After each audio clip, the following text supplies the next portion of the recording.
IVM. Close your eyes for a moment and imagine. What would you be doing today had it not been for your day-to-day responsibilities of meeting work deadlines and making sure your family is financially secured? Would you have been a footballer, kicking the ball around on those grassy grounds? Or would you have been an artist, sitting near a window overlooking the hills as you paint away? Maybe you crave to be a photographer. But here you are, framing a picture of the life you wish you had. But this can still be a reality. करो पूरे अपने इरादे, अपनों से किए सभी वादे. SBI Life अपने लिए, अपनों के लिए. To know more about our insurance plans with wealth creation, log on to www.sbilife.co.in. IRDAI registration number 111.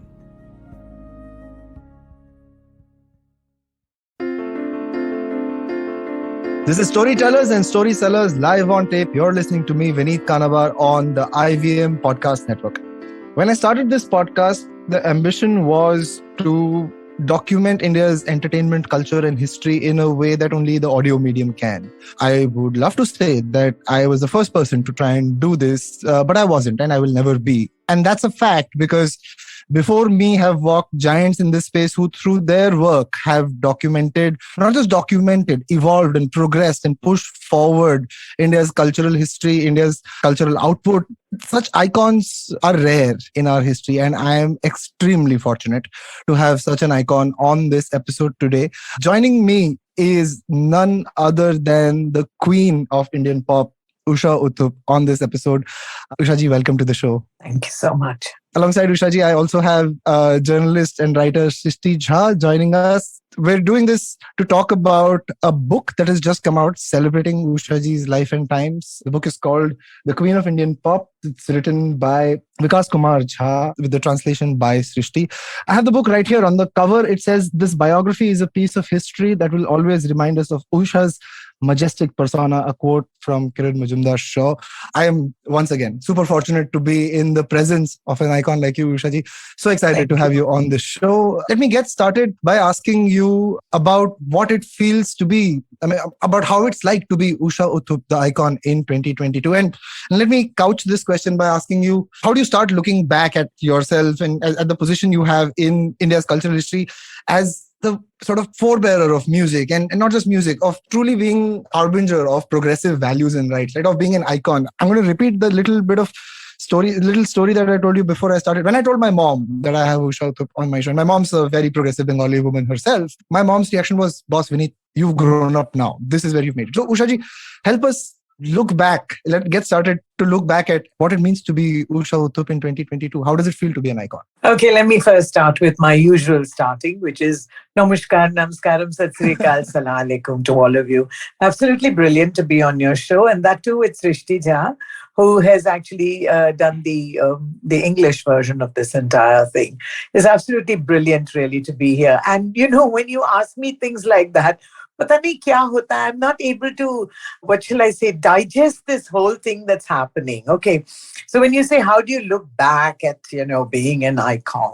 It sounds so, so huge and so big.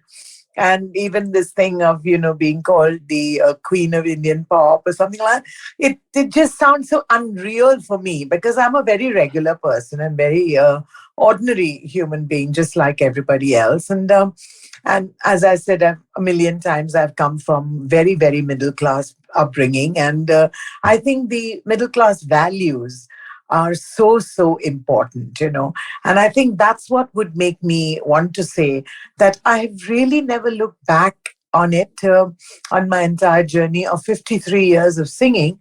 I've never looked back on it as if it was, oh, bahut badi cheez hai, it's a great achievement. I've never looked at it like that till people like you have started asking me about it. Or Right. till, Penguin brought out this book, which Srishti has done, or, when the Hindi original was done by Shri Vikas Kumar Jha, at that time, I never thought of it as, or me, or myself, as something really big, or, but I do know certain things that we all know when we've done a good job, and we all know there's nothing false about it. We do know when we the work that we are doing. Okay, so I would, I feel a bit embarrassed when people say the queen, you know, or when you ask me, how do you feel about this iconic thing? Okay, but the fact is that, I mean, if I looked at Usha Uthup as just a brand, okay, or as just clinically, if I looked at the whole thing, then I would Mhm. say, yes, it's true. I mean, I was the one who started this whole thing, and I feel very proud to say that it's all been chronicled in this book. And having said that, I came into 1969. It sounds like a history book to you, yeah. Like my children Absolutely. What an always say. important year as well. Yes, very 1969. 68, 69 is when it all started for me. So it is, I mean, yes, I do accept, and I'm very, very humbled at the fact that when I look back at it and I said, or when I read parts of the book, or, think when people interview me about it, then I say, God, did this all really happen to me? God, have I really gone through this? Make me feel like crying sometimes because, I mean, I'm glad that it's this way. And this way, Mhm. it can only be like your mother said, you're growing up. Okay. When you have a family infrastructure that keeps your head well screwed onto your shoulders, and you have somebody, I mean, your family infrastructure keeps you well strong on the ground, like you don't have people going, you're so fantastic, or so one is always striving to be better. One Mhm. is always striving, and I never compare myself to anybody else. I Right. only compare myself to myself. Like what my father always told me one thing, that there are three, whenever there's a crisis in your life, just think of three questions and answer it really, really honestly. Who are you? Where did you come from? And where are you headed? And you will find your answers in this. And it's true, actually. So, considering I'm just a regular person, a very ordinary person from a middle class family, where did I start? I mean, I started in 1968, 69 when there were no nightclub singers Right. dressed in a sari or looking quite like me. And there were no people no ladies actually, who were doing Western music and then adding little by little, different languages of India, and of course foreign languages finally. So when I look back on this, there are portions, in my life when I say, did I really do this? Because so many people ask me, whether it's a style statement that I've been in a sari, whether it's a rebellious thing that I want to be only seen in a sari, whether there Mhm. is any part of me that said, this is great strategy or this is great marketing. And unfortunately, I don't make good copy and I don't make sensational copy. So I can't really say that this was something I did, and I did it with, and there was so much struggle as at the time, I just did what came to me naturally. And I think that worked for me. And now when I look back at it, I think what worked for me are all my weaknesses and Right. all my limitations, which people thought were limitations, starting with my voice being so alag and so hatke and, so bass the way it is, or sometimes even sounding like a man, because when I'm in a Mhm. hotel and I ring up room service, they say, yes, sir. Good morning, sir. So, yeah, besides all those things, I never thought of it as anything different. I didn't do it because to make a statement. I didn't Mhm. wear flowers in my hair to make a statement. I just did it because a South Indian family, every Friday, all the girls, I mean, we all wore, all the ladies wore a little bit of flowers. And this, of course, changed with time, the bindi. And we always wore bangles, girls always wore bangles in the house. And it's just that it kept changing. The size kept changing. Right. Even the size of the body kept changing. So, yeah, besides all the cosmetic changes that have come about, essentially, I'm still that very same person. And there's nothing, the biggest truth in life is change. If Mhm. you can't change with time, then you better stay where you are, that kind of thing. I So love it. for me, it's always been so amazing, really, when I look back and I say that, look, I can't say to anybody that I did this just to show people कि हाँ हम करेंगे. I will do this. No, it's not like that. It really isn't, and it didn't happen like that. So I guess my if you ask me, वहाँ पहुँचने के लिए it's quite easy, but वहाँ टिके रहना is really very difficult. So what would be the, I think no, there is no formula really, excepting hard work and of course the hand of God. But I would definitely say, and dedication, of course.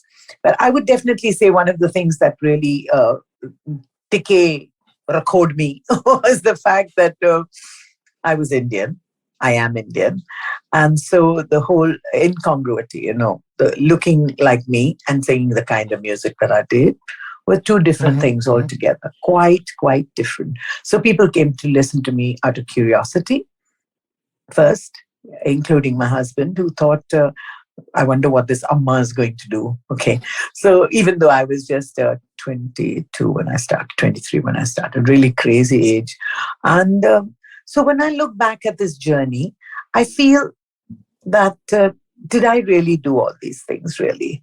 And was my audience so wonderful to really accept it? I came in at the right time, I think. I was born at the right time. Though sometimes I feel that, I find the younger artists today doing so many things which in those days were considered very anglicized, like saying, yo, baby, come on, baby. And I've been doing English in my Hindi songs forever and saying, let's dance and, things like that. Oh, come on, let's dance. Yeah. Today, you show me one song that doesn't have, yeah, baby, yo, baby, or a smattering of English or some other language. So I guess I did it so many years ago. So I would, I suppose, all these things, little things that I've mentioned to you, are what still keep me going because I've changed with time. Right. And if you don't make time your friend, and if you're going to fight with time, then you get left behind.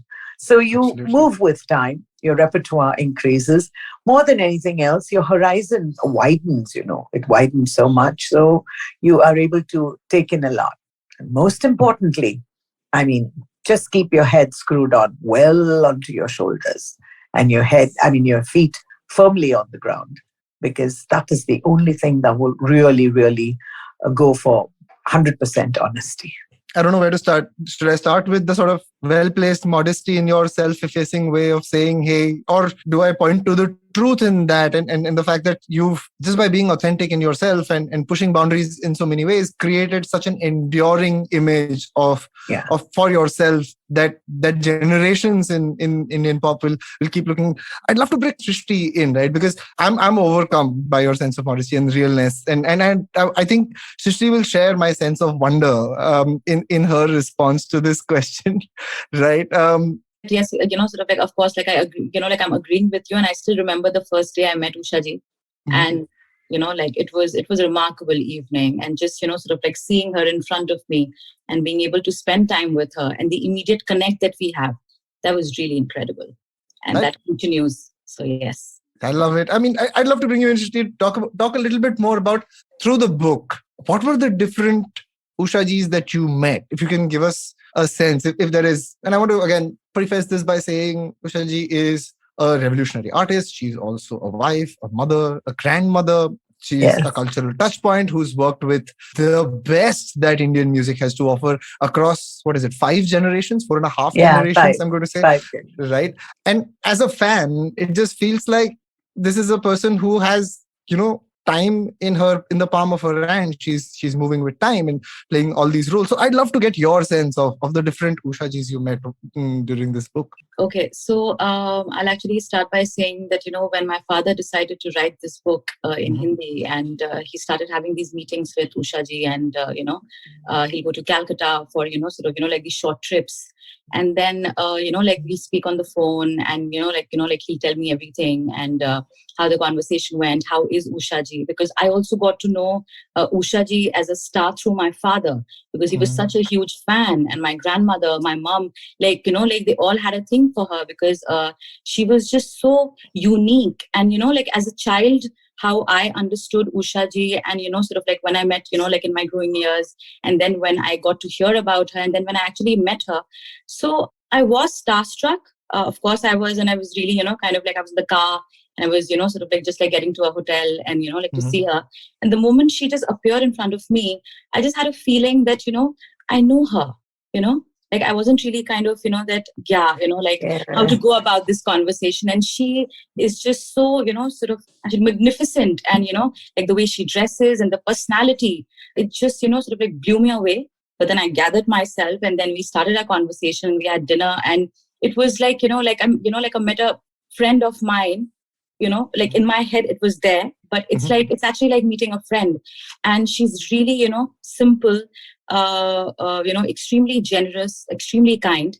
And, just how she is. So, when I speak about Usha Uthup, the artist, the star, the icon, what Usha stands for me is in terms of having a very strong sense of self, a very Right. strong sense of identity, which is, sort of, like it honestly has nothing to do with how she dresses, how she speaks, how she sings. It's just that, she is herself.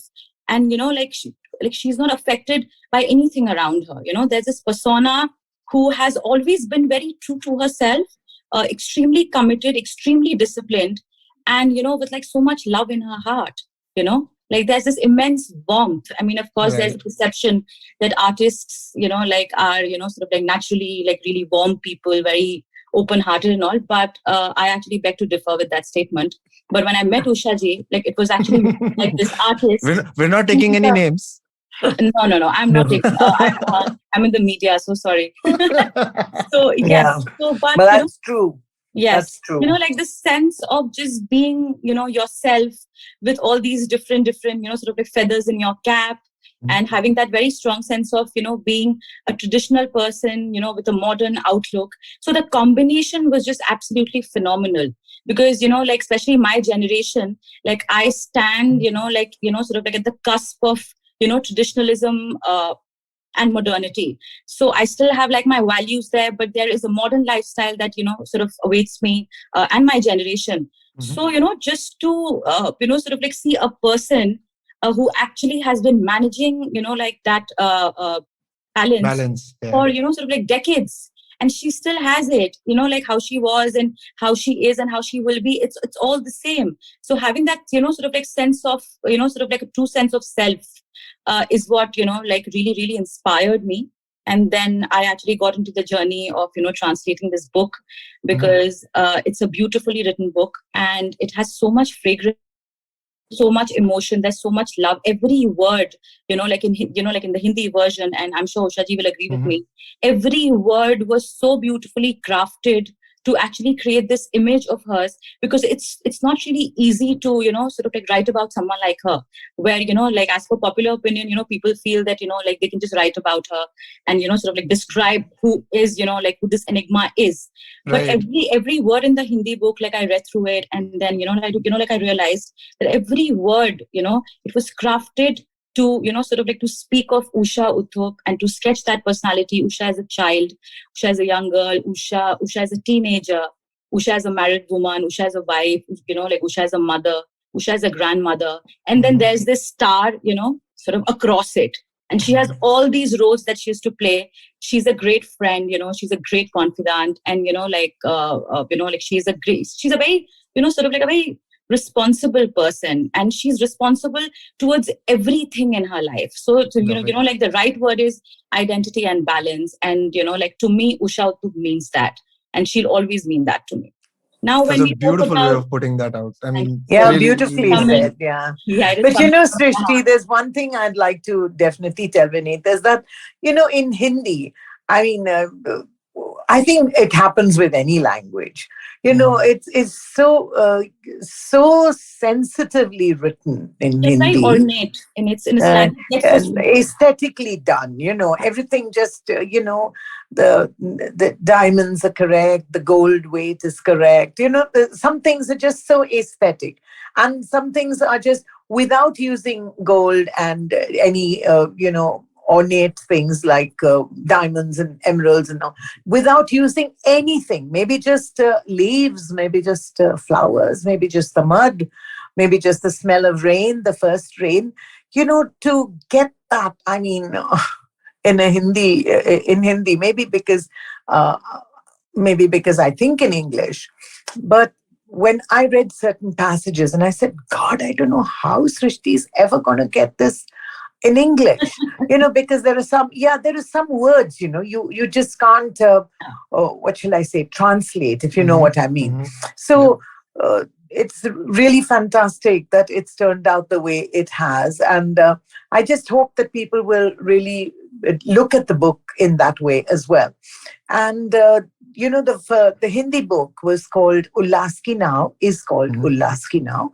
And that itself is such a romantic thing, isn't Absolutely. it? I mean, it's really beautiful. The Usha Uthup thing as well. Yeah. The 3U thing. That is a very sweet way of Really integrating lovely. that. It's beautiful. Yeah. Yeah. So what Srishti said besides that, I mean, what you said was so lovely to listen to when you said about identity and balance. Let me say, I think what she would have wanted to say in the beginning also is that I'm very approachable. Right. Very, very approachable. So when she had that feeling that, I'm going to see a big star, and then, it becomes very easy to talk to me or whatever, because I'm a very approachable person and I have zero ego. I have absolutely no ego at all. So that is very important. And I think the best way to put it, what she felt at that moment, is what you see is what you get. What you see is what you get. Love Absolutely. it. Absolutely. Love it. Absolutely love it. I think there's so much to get into, right? There's so much to unpack. It's half a century of being Usha Uthup here. But I want to focus on a couple of things specifically, right? And because at least from where I see it as a fan, these are two important moments or two important movements within your career that I would like to really point out, right? Like the first is acceptance of your voice and your style into the mainstream, right? Starting with voice that was very different. Fir aapka andaz bhi bahut alag. The presentation was also very different, right? All of that couched in what has always been a sort of stigma with performing artists, right? Especially women going out and performing in the 60s and 70s, right? I want to draw your attention to that and get your comments on how you overcame that, or was there something to overcome? That's the first thing. The second thing I really want to talk about is somewhere in chapter 16, I think it was Jatin Chakraborty, the PWD minister, way back when, who said something like, Usha Uthup, her songs, her fans, everything about her is against our culture. That was a much more, I think at that time, for the government to come out and say this about someone, you were already an icon. So I want to that was huge, Yeah, I want to trace those two movements, right? One is much more personal about how you decided to present yourself and how acceptance and acclaim happened, and then impact, right? So let's start with the first one. Your voice, right? Getting into singing, your voice. How did you decide to present it? How did you come to understand it better as an instrument in the context of what was going on in contemporary music at that time? I mean, as I said, I don't make sensational copies. So I wish I had smart things to say to you, which I don't. But it may just become very smart later, from today onwards, because it'll be something which everybody will relate to and will find easier, especially to carry on life. Well, I never learned a note of music, okay? Right. So I don't know any music at all. So find this girl who knows no music, and then discover that she's been thrown out of the music class and she can't find a place for herself in the school choir. But still she's very happy playing the tambourine or playing the triangle or just doing the clappers and, be happy. I'm a happy person, actually. I come from a very comfortable space. I'm comfortable in my skin, and I come from a happy space. Okay. So it doesn't mean that I didn't have my ups and downs. I had lots of highs and lots of lows. Sometimes the lows were more, sometimes the highs were more, but nothing to shout about. Nothing so different from the nurse or from the architect or from the doctor or from the writer like Srishti or the person who's doing the podcast like Vineet today. Everybody has their highs and lows, and some people make it a huge big thing. And itna bada struggle tha, maine aise kiya, maine aise kiya. I never thought of it like that. Okay, so here, think of me as this girl who comes from a middle class family, who has a different hatke kind of voice, who has come from a time when there was no electronic media at all, so I didn't have any chance to see anybody else performing or anything like that. Then go to the fact that I was not rejected, thrown out of the music class in school, but still very happy to be part of the group. So I think all these things are pointers to say that I'm a person who just wants to belong. Right. I just want to belong to you, and I'd do anything to be loved by you, and correct word is to belong. If I find anywhere that, and Srishti would know this as well, if I find anywhere that, my belonging to you is slipping somewhere, like it could kill me. It could make me feel really bad. I mean, you may have better artists or better people on your shows or worse people on your shows, but you will never have this moment. This Oh, for moment sure. is unique just to us three, okay? And maybe Srishti will write about other people, and she may have better times and she may have worse times, but she will never have this time. And this moment just belongs to us three. So if I find that I am losing your love for me, even this much, I'll be shattered. My whole life, everything revolves around the fact that I want to belong. Okay. Right. And I've always been that kind of person. So you've seen the girl who's been thrown out of class. Then you've seen the girl who's grown up and I come from a family of six children. My elder sisters were the original singing Sami sisters who sang marvelously. And I always say we were the Spice Girls. And the Mangeshkar sisters on the other side were the Mangeshkar sisters. And we were the Sami sisters. I mean, my two elder sisters. So come to that, and never having seen anything on television or my radio. I've been a radio freak, and radio is my biggest inspiration. Radio Ceylon, a little bit of BBC music in those days, then Voice of America, Vivid Bharati. My Right. God, it's been one of my biggest things, okay, listening to All India Radio. Because there was English, there was Madhur Geetam, which had South Indian, then there was the Fauji Bhaiyon ki Farmaish. So, I'm a very radio person, and I think that is such a personal media, okay? Right. You right. feel that the person is talking to you directly all the time. And I think being a person who comes from that kind of time, I grew up listening to a varied kind of, shall I say, varied kind different basket full of different kinds of music and different kinds of people, which is what our world is all about anyway. Right. But I got to see it really early, and I loved it. I loved listening to Frank Sinatra and Ella Fitzgerald, and then at the same time listening to Lata Ji Mangeshkar or Bade Ghulam Ali Khan Sahab, because my parents listened to them, and my uncles were listening to Mozart and Beethoven on another floor.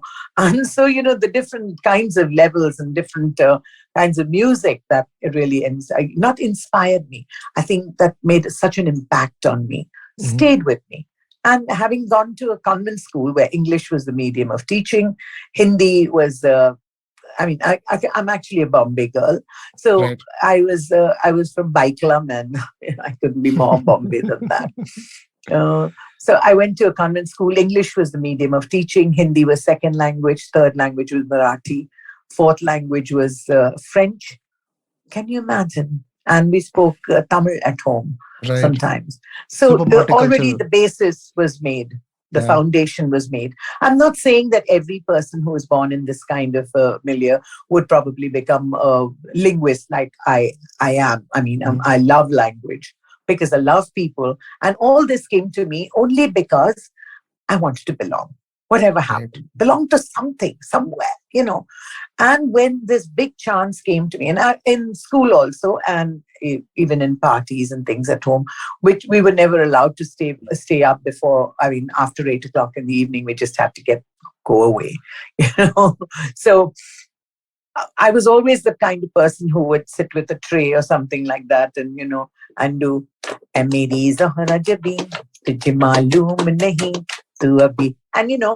so I was always, shall I say, the clown and the life of the party. Okay. The performer. And yeah, and no, I'm very good. I'm a very good comic, actually. I mean, I Right. must say this. Of I'm a course. very good so if I don't get a job as a singer, I'll get a job as a comedian for sure. So the thrill, of being able to make people smile and make people laugh and be happy had already sown its seeds inside my heart, I would say. When I would Well, sing, I would see that my uncles would clap their hands and, they would love it. And they'd say, or my brother would say, Usha, sing Chingari for me. Or, he would say, sing Kasme Wade. That kind of thing. And having built up on all this, then when I went for this vacation, which is all in the book, of course, to Madras, my aunt, who was the director of tourism, just took us for a treat. And, I had a very sheltered life in Bombay. And then suddenly getting into a nightclub, it was a restaurant. There was a band playing over there. And my aunt just said, why don't you get up and sing? I said, okay. I got up and sang. I never realized even that it was such a huge moment in my life that would change everything for me. Absolutely. And there I was, and that nasha, my God, the intoxication of singing a song and having everybody clapping. So there are many people who would probably say, oh, so she sings only for the claps. Of course I do. Don't we all? Don't all we the all time. do things to be appreciated? Absolutely. From the moment the child is born, even though children are born to everybody all over the world, but the minute your child moves its hand, we say, oh, look. Or when the child first stands up or takes its first step, what's so unique about it? Every child is doing it. Or when the first time she or he totlaus, or, everything is so new and so wonderful. And we clap for it because every child needs that appreciation to grow up, right? And you need that kind of coaxing. Come, you say, jump, walk. From the word go, we are looking for appreciation. And people who don't want to accept it will turn out to be really frustrated people, I think, because I learned it very early in my life that I can't do without my audience. Even if that person is just one person, I don't mind. But I must have an audience. I can't just sit and say, oh, I sing for myself, or I play the sitar, or I do this, or I play guitar just to make myself happy. No, I don't make myself happy at all. I can't just be happy with just playing the guitar for myself or singing a song for myself, except when I'm learning. But if I get a chance to sing to one person or the nashad of the gargarahat of the tali, of the applause it cannot be measured by any amount of single malts or whatever you all want to call it, okay? Whiskey or vodka or Feni or whatever you all are having. It just doesn't match up, all those that other intoxicants. The biggest intoxicant for me is, when somebody accepts me or loves me, or if you say, I just love you, Ushaji, and I'm just so excited with that. That's all I want. I want people to clap when I sing. And so it didn't matter to me that my voice was so hatke.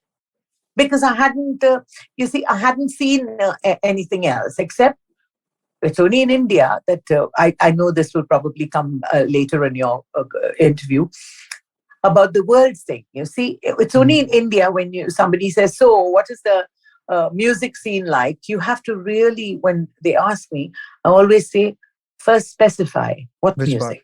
Yeah. Film music or non-film. It is largely put into two compartments, right? Film music and non-filming. Now, film music is film music. Non-film में कितना सारा आता है, ghazal आता है, bhajan आता है, ये आता है, वो classical, everything. So when people ask me like that, and it's only in India that it's like that. Abroad, when you say, so what's music like? Then it would include Stevie Wonder. It would also include Bob Dylan. It would also include Leonard Cohen. It would be, music is music is music. That's what I believe in, okay? Absolutely. And a song is a song is a song. So I don't mind, I've never minded singing anybody else's song, whether it's a male. And I don't believe in the fact that songs have genders, because I could sing a male song like Srivalli, for example. Okay. I would, because for me, it's a version. I mean, it's an interpretation of what the person is trying to say. And I interpret it my way, like you would interpret something your way. So my having a different kind of voice it never worried me. Okay. It never worried me because all I saw when I finally saw in the films was this fabulous Meena Kumari, Madhubala, Nargis, Vaijayantimala, Nutan, then later Sharmila Tagore. You name them, they all have this amazing voice of Lataji Mangeshkar. Bilkul. Right? So it never occurred to me that I would ever want to be like Meena Kumari. Because we had not seen, we hadn't seen Lataji Mangeshkar at that time. You only saw the face. Right. And she was the voice of so many faces, yeah? So many wonderful, wonderful actors. And that's what it was. But there were people like Begum Akhtar at the same time who had such a low voice, who had a very hatke voice, like Kishori Amunkar ji. So many people, or more people, I think, who sound in real life like me, than the perfect, absolutely quintessential playback singer voice. Female voice, shall I say. Yeah. Or the pure voice of Lataji. It's not like that. So I never felt threatened or sad or devastated that I couldn't get into singing for. It didn't even strike me, really, that I had a different kind of voice. I knew that I was singing Western songs because I'd heard it in Radio Ceylon and things like that. But I never felt frustrated or, I think that's what makes for being able, when you are able to accept what you are given or what you are born with. And, if it was a limitation and a weakness, then I made it into a strength. Because then, I was a complete original, 100% original. I never copied anybody. And so that would answer probably your first part of your question as to, how did I feel about people, saying that I had a different kind of voice. So when I think about it, it really was such a different voice. And how did I go through this whole thing, I would say, is that when I did get the opportunity of getting an offer from Navketan and Devanand Saab and Goldi Saab for Hare Rama, Hare Krishna, I was really excited. I was very, very excited. And then before that, I also did a song for a film called Kabhi Dhoop Kabhi Chhaon, which was written by Pradeep ji and music was done by Chitragut ji, who is Anand Milan's father. So when I did that song, it was fully in Hindi. Right. But in the meantime, I'd already done a couple of things with splashes of English in it, either in a Tamil film or in like Hare Rama, Hare Krishna, whatever. So when I came back home, my brothers always used to make fun of me and my voice. And, so they said, what song did you sing today? And I said, I got a full Hindi song to sing. And they said, really? What film is it? So I told them, Kabhi Dhoop, Kabhi Chhaon. And they said, who's acting? And I said, Helen and some other name, Kuku or Bindu, I think, and Dara Singh. And my brothers asked me whether I was doing playback for Dara Singh. So you see, now when I listen to that song, it's so strange. You have to hear I sound. All these beautiful stories are there in the book. It's there. Sort of wonderful. Of course, it's there. It's a very interesting, sort of, like a part of, like your childhood memory. Oh, lovely. And, all such beautiful. So as you had asked me earlier, Vineet, about the chapters and, like what's the journey like. So, like you meet, like Usha, like was a little girl and, sort of like those different things because, like it was a big family and, Usha with her siblings, Usha with her friends, there were moments that Usha would, like come back from school and, sort of like she'll actually climb like a tree and she'll put a pillow behind her head and she'll be reading her comic book. So, like when I was actually translating that, sort of, like that particular page, I was alone in my room. I was in the mountains when I was doing this. Right. And like, I just couldn't stop laughing and just imagining this little girl on a tree with a pillow behind her head, reading her comic book. And I was just chuckling. And, I just felt like meeting this little girl. How adorable are you? And so, Beautiful. imaginative. It's just, all these Yeah. beautiful parts. It was so you know? amazing. And Yeah. when I revisited, I love revisiting, okay, memories and things like that. When I revisited my old house, I found that almost everything was over there. Of course, cosmetic changes, a lick of paint and here and here and there. Sure. But this tree was not there. And I was so sad. It was a Oh, Peru man. tree. Or what do Right. you call it? Amrut, Guava. right? But in Bombay, we say Peru.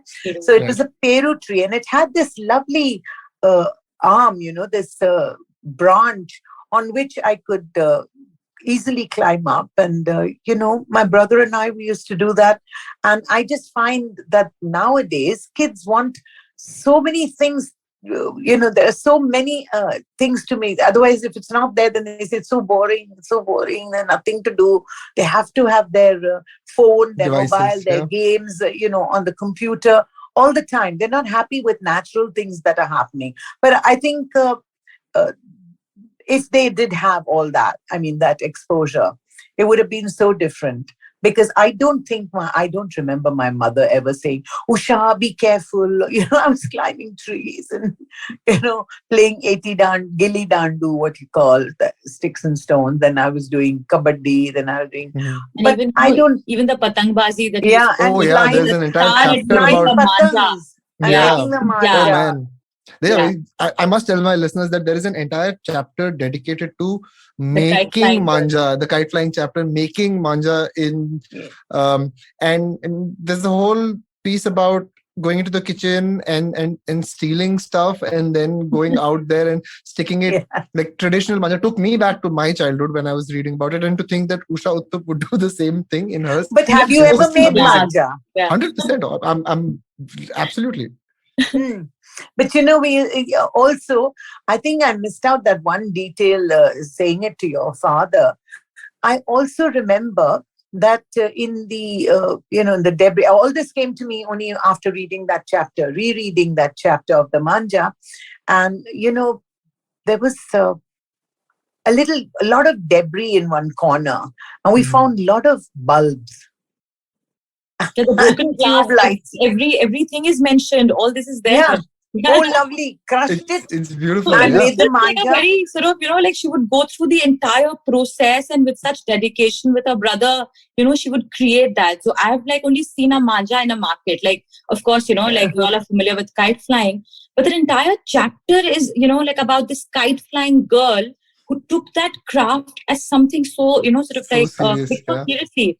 And, actually, that actually brings, me to a point where I would like to say that Ushaji is someone, of course, she's, an outstanding singer, but anything she does, it has the same level of perfection to it.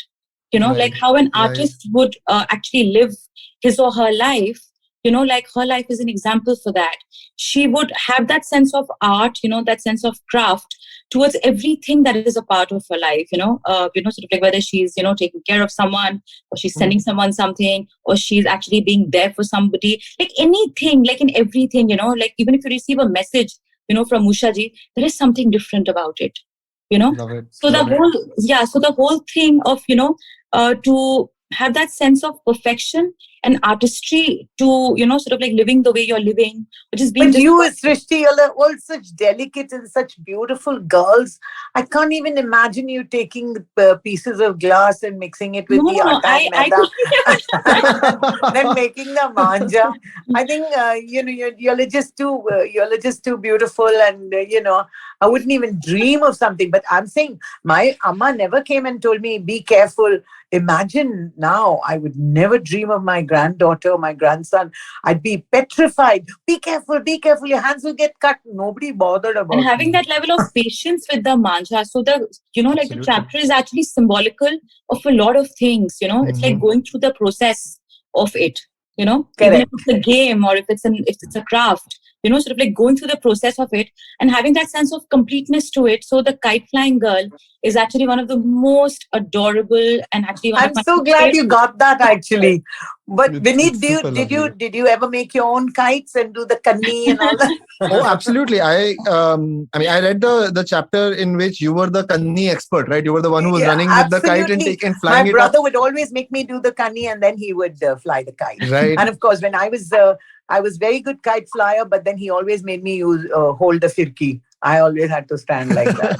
Yeah, it took me back. It took me back to flying kites in Nagpur. I grew up in Nagpur with my Okay. sister, and it's a truly very evocative chapter that we had on kite flying. If you love the conversation so far with Usha Uthup and Srishti Jha, check out the next episode. There's part 2 of this conversation where we continue talking to Usha Uthup and Srishti about writing the book, about Ushaji's careers. And there's a very, very special performance. Actually, there's 3 performances. Usha Uthup sings for us in Haryanvi, then in Russian, then in Ukrainian. I'm not even joking. Usha Uthup, catch her singing on part 2 of this conversation, only on Storytellers and Storysellers. And if you liked what you heard, give us a shout on social media. I'm at Ashcharya Fakit or at IVM Podcast on Twitter or Instagram. That's ASHCHARYA Fakit.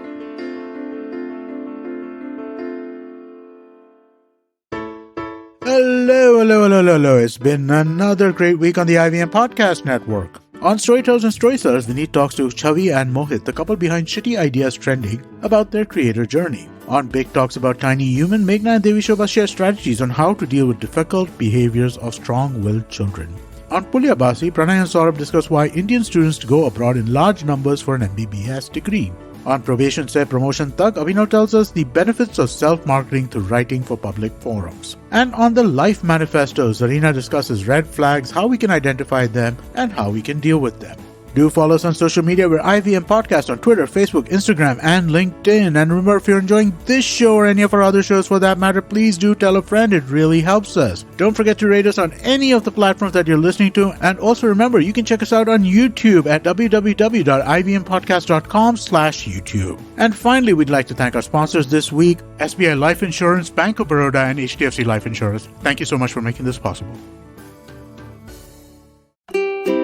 Habits? Routines? How exactly do they help us get better? Well, to simplify it for you, tune in to the Habit Coach podcast. I am Ashton Doctor and I'm going to be here to help you get better daily with some simple, easy to do habits that you can easily adapt to your life. So tune in to the Habit Coach podcast from Monday to Friday because I believe that awesome lives start with awesome habits.